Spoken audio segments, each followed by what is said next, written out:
Hello friends, welcome back to my channel master ji. तो इस video में हम पढ़ने वाले हैं क्लास 10th के ज्योग्राफी का चैप्टर सेकंड फेडरलिज्म के एक्सरसाइज के क्वेश्चन आंसर। तो चलिए शुरू करते हैं। तो इसमें क्या लिखा है, locate the following states on a blank outline political map of India. तो आपको क्या करना है,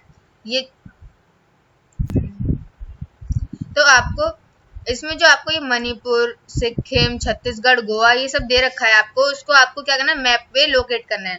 तो आप देख सकते हो मैंने यहाँ पर आंसर में लिखा है सिक्किम यहाँ है, मणिपुर यहाँ है, छत्तीसगढ़ यहाँ है और गोवा यहाँ है। ठीक है, तो आप इसको आसानी से कर सकते हो, बस लोकेट करना है।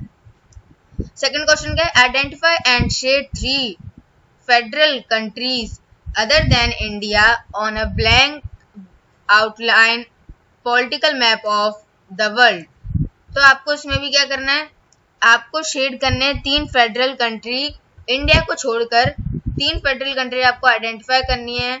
ठीक है, तो कौन कौन सी हैं, एक तो है पाकिस्तान, साउथ अफ्रीका और ऑस्ट्रेलिया।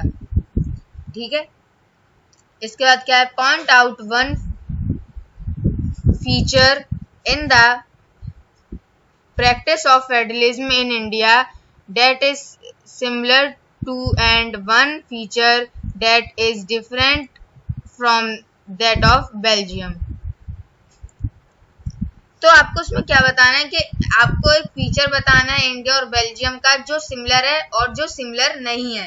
ठीक है, तो आंसर में क्या है, आंसर यहाँ पे लिखा है, answer in India just like in Belgium the central government has to share its power with the regional government।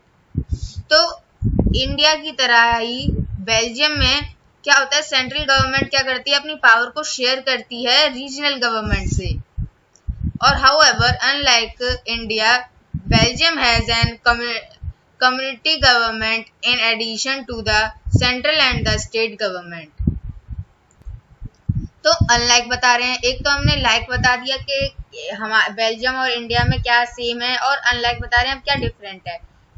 तो बेल्जियम में क्या है, बेल्जियम में कम्युनिटी गवर्नमेंट है। ठीक है, बेल्जियम में कम्युनिटी गवर्नमेंट है, लेकिन इंडिया में आप देखोगे तो इंडिया में सेंट्रल और स्टेट गवर्नमेंट है। ठीक है, तो ये अनलाइक है, यानी कि सेम नहीं है। फोर्थ क्वेश्चन क्या है, what is the main difference between a federal form of government and a unitary one, explain with an example। तो हमें क्या एक्सप्लेन करना है कि फेडरल गवर्नमेंट और यूनिटरी गवर्नमेंट में क्या डिफरेंस है। ठीक है, ये हमें एक्सप्लेन करना है। तो क्या है फेडरलिज्म, क्या होता है फेडरलिज्म, हम पढ़ते हैं, आप लग गए दोबारा। In a federal form of government, the central government shares its power with the various constituent units in the country। तो इसका मतलब क्या होता है कि federal government form of government में क्या होता है कि जो सेंट्रल फॉर्म ऑफ गवर्नमेंट होती है वो अपनी पावर को शेयर करती हैं। ऐसा नहीं है किसी एक पर्सन के पास ही पावर है, नहीं, वो पावर्स क्या है, बटी हुई हैं। पावर को क्या करते हैं, शेयर करते हैं, और भी बहुत सारे constituent units of the country में। यानी कि क्या, सेंट्रल गवर्नमेंट क्या है, पावर को शेयर करती है, ऐसा नहीं है खुद ही पावरफुल है, नहीं। जैसे कि इन्होंने एग्जांपल भी दिया है इंडिया का कि power is divided between the government at the central and the various state government. तो इंडिया का एग्जांपल देते हुए इन्होंने बताया है कि पावर को डिवाइड करती है गवर्नमेंट किस किस में, सेंट्रल और स्टेट गवर्नमेंट में। ठीक है, उसके बाद हमारा आता है यूनिटरी फॉर्म। यूनिटरी फॉर्म क्या होता है कि in a unitary form of government, इसमें क्या होता है कि ऑल पावर्स जो होती हैं वो एक्सरसाइज करी जाती हैं एक पर्सन के द्वारा, यानी कि एक गवर्नमेंट के द्वारा। यानी कि एक जो गवर्नमेंट है वो ही पूरी पावर क्या करती है, एक्सेस करती है, यानी कि वही पूरी पावर की हकदार होती है। फॉर एग्जाम्पल इन्होंने एग्जाम्पल यहाँ का दिया है, जैसे कि श्रीलंका में क्या है, जो the national government has all the power. जो नेशनल गवर्नमेंट है वहाँ की, उसके पास जो नेशनल गवर्नमेंट है उसके पीछे होने वाला अब फिफ्थ क्वेश्चन आता है, state any two difference between the local government before and after the constitutional amendment in 1992। तो हमें बताना है दो डिफरेंट, तो लोकल गवर्नमेंट जो है कॉन्स्टिट्यूशन अमेंडमेंट इन 1992, यानी कि कॉन्स्टिट्यूशन अमेंडमेंट से पहले जो लोकल गवर्नमेंट थी वो उसके बारे में लिखना है, और जो उसके बाद जो गवर्नमेंट थी उसके बारे में लिखना है हमें, ठीक है। तो लोकल गवर्नमेंट बिफोर बिफोर का 1992 के बिफोर का है, और ये आफ्टर का है उसके।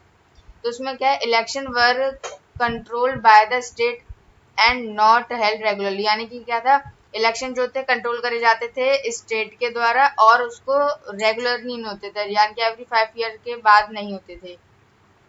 एंड और इसमें क्या, local government after 1992 and independent state elect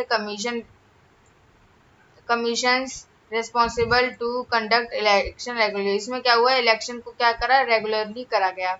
local government did not have any power और रिसोर्स ऑफ देयर ओन। तो उसके बाद लोकल गवर्नमेंट बिफोर 1992 में क्या था, लोकल गवर्नमेंट जो थी उनके पास कोई भी पावर या रिसोर्स नहीं था खुद का।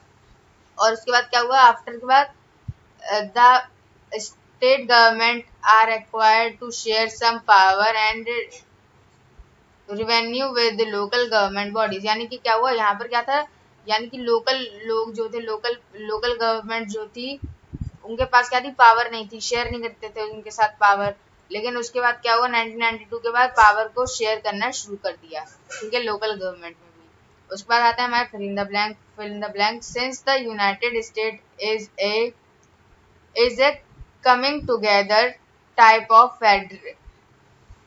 federation, all the constituent states have equal powers and states are dash की जगह पे आएगा strong, vice versa the federal government, but but in but India is a India is a India is a holding together type of federation, and some state have more power than other in India. The central government, यहाँ पर आएगा central government have more power, यानी कि पहले पहले में क्या आएगा, पहले में आएगा कमिंग टुगेदर, और दूसरे वाले में क्या आएगा, दूसरे वाले में आएगा स्ट्रॉन्ग, और थर्ड वाले में आएगा टुगेदर, और इसमें आएगा सेंट्रल। इसके बाद आता है seventh question, here are three reactions to the language policy followed in India. Give an agreement and an example to support any of these position. तो उनमें क्या है, दो लोगों ने बातचीत dominance of English over all the language. तो क्या है, संगीता ने क्या कहा, the policy of accommodation has strengthened national unity। अमर ने क्या बोला फिर, language based status have divided us by making everyone consequence of their language। हर्ष ने क्या बोला फिर, this policy has only helped to consolidate and consolidate the dominance of। तो उसके बाद क्या है, आंसर में क्या लिखा है, I am agree with Sangeeta reaction. तो किसके रिएक्शन से हम एग्री हैं, संगीता के रिएक्शन से हम एग्री हैं। क्यों एग्री हैं, if the policy of accommodation was not followed, अगर जो पॉलिसी है अकोमोडेशन की अगर वो फॉलो नहीं करी जाती, एंड जो status were not created on linguistic basis, और जो स्टेटस है वो क्रिएट नहीं करा जाता लिंग्विस्टिक बेसिस पर, there would have been further partition of India। अगर ये फॉलो नहीं करा जाता तो इंडिया का और भी पार्टीशन हो सकता था। फॉर एग्जाम्पल के तौर में उन्होंने दिया है important of imposition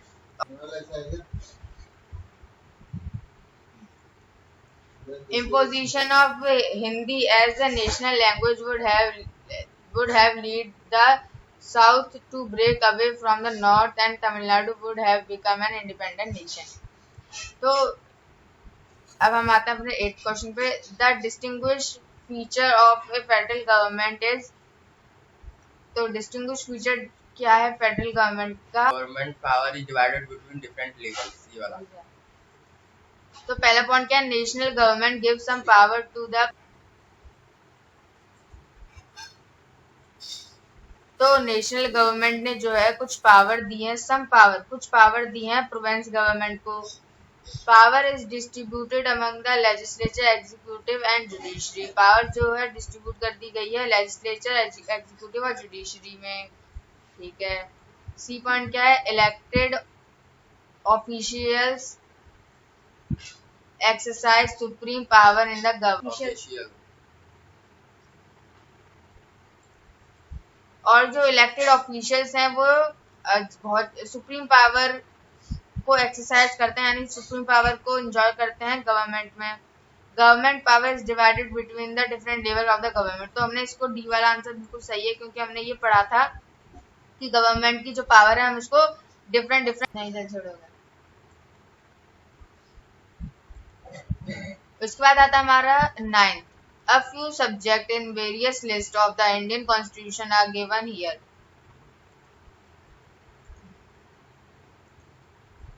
Unions, state and concurrent list as provided in the table below. तो उसके बाद क्या आपको ये एक टेबल दे रखी है, उसमें क्या यूनियन लिस्ट, स्टेट लिस्ट और कॉन्करेंट लिस्ट में आपको ये सब चीजें जो आपको आई तक पार्ट दे रखे हैं उनमें आपको सही सही प्लेस में फिल करने हैं। ठीक है। तो पहला आता है हमारा डिफेंस। तो डिफेंस कहाँ पर जाएगा? डिफेंस यूनियन लिस्ट में आएगा। ठीक है। डिफेंस आ गया यूनियन लिस्ट में। पुलिस, पुलिस क्या जाएगी? स्टेट लिस्ट में। ठीक है। और एग्रीकल्चर, एग्रीकल्चर कहाँ आएगा? स्टेट लिस्ट में। एजुकेशन, एजुकेशन कहाँ आएगा? कॉन्करेंट लिस्ट में। बैंकिंग, बैंकिंग कहाँ आएगी? यूनियन लिस्ट में। फॉरेस्ट, फॉरेस्ट का आएंगे? फॉरेस्ट आएंगे कॉन्करेंट लिस्ट में। कम्युनिकेशन, कम्युनिकेशन का आएगा यूनियन लिस्ट में, ये यूनियन लिस्ट में। ट्रेड का, ट्रेड का आएगा स्टेट लिस्ट में। और मैरिज का कहाँ आएगा? करंट कॉन्करेंट लिस्ट में। तो देख सकते हैं यहाँ पर इसका आंसर। उसके बाद हमें आता है 10th। Examine the following pairs that give the level of government in India and the power of the government at that level to make laws on the subject mentioned against each. Which of the following pair is?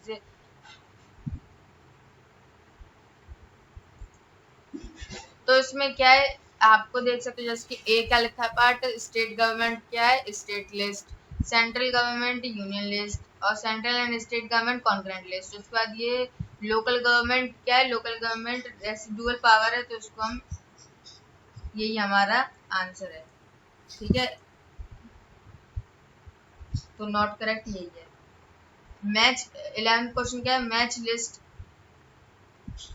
List with one list, second list and select the correct answer using the code given below the list. तो ठीक है। तो list first और second दे रखी है और हमें code बताने हैं गिवन लिस्ट के। ठीक है। जो हमें नीचे दिए गए हैं कोड, देख सकते हो कोड भी हमें नीचे दिए गए हैं, तो हमें आंसर बताना है सही सही से। ठीक है। हम चलिए बताते हैं। पहला का क्या है? Union of India. Union of India, union of India में यहाँ पर क्या है? डी है, पहले का डी, पहले का डी यानी कि मेयर। पहले का डी नहीं होना चाहिए, पहले का डी मेयर नहीं, मेयर। और ए सेकंड का ए प्राइम मिनिस्टर। स्टेट का प्राइम मिनिस्टर होता है? नहीं। बी, थर्ड का बी म्यूनिसिपैलिटी। तो यहीं पर आप देख सकते हैं, यहाँ पर हमारा गलत हो गया, स्टेट का प्राइम मिनिस्टर गलत है, तो हम इसको नहीं करेंगे। और बी वाले का, बी का देखते हैं। बी यानी कि पहले वाले का, ये देख सकते हैं पहले वाले का यूनियन ऑफ इंडिया क्या है? इन्होंने बताया sarpanch, sorry union of India sarpanch को बताया गया, यूनियन ऑफ इंडिया सरपंच को बताया गया, तो ये तो और सही है। और सेकंड स्टेट वाले को क्या बताया गया, सी गवर्नर, स्टेट वाले को गवर्नर।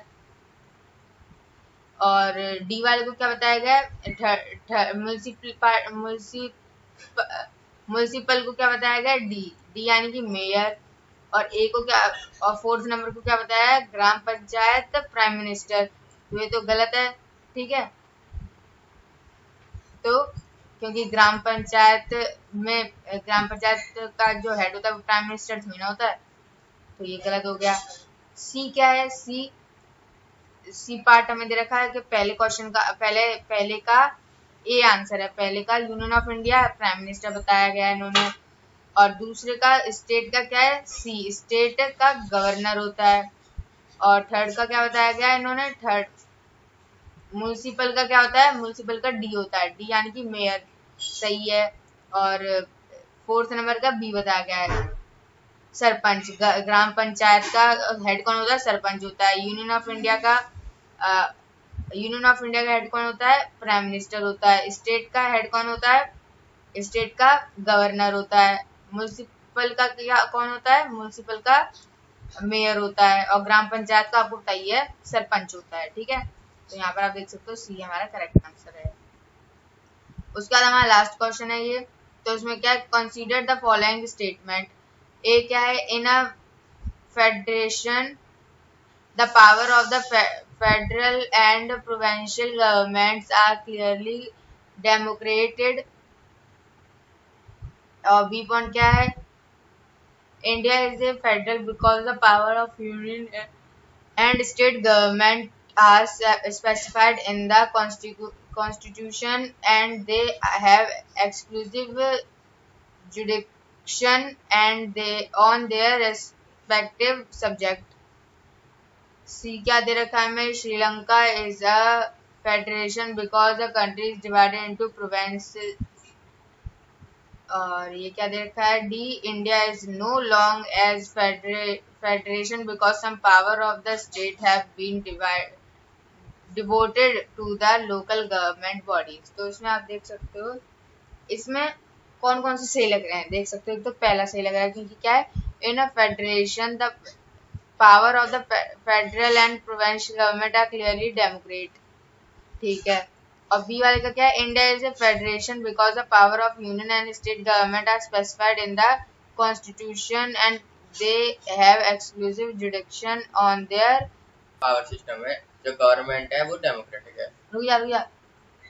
तो इसका मतलब क्या हुआ कि ए पार्ट का क्या है, जैसे कि जो गवर्नमेंट है वो फेडरल पावर में क्या है, डेमोक्रेट है। मुझे नहीं बोलना है। और जो बी वाले का क्या पार्ट, क्या मतलब क्या है कि इंडिया में जो फेडरेशन है वो वो पावर किन किन पावर में डिवाइड करा गया, यूनियन और स्टेट गवर्नमेंट में, ठीक है। लेकिन उनकी पावर क्या है, स्पेसिफाइड है, ठीक है। तो इसी के साथ हमारा आंसर खत्म होता है, तो हमारा सी पार्ट सही है। So thank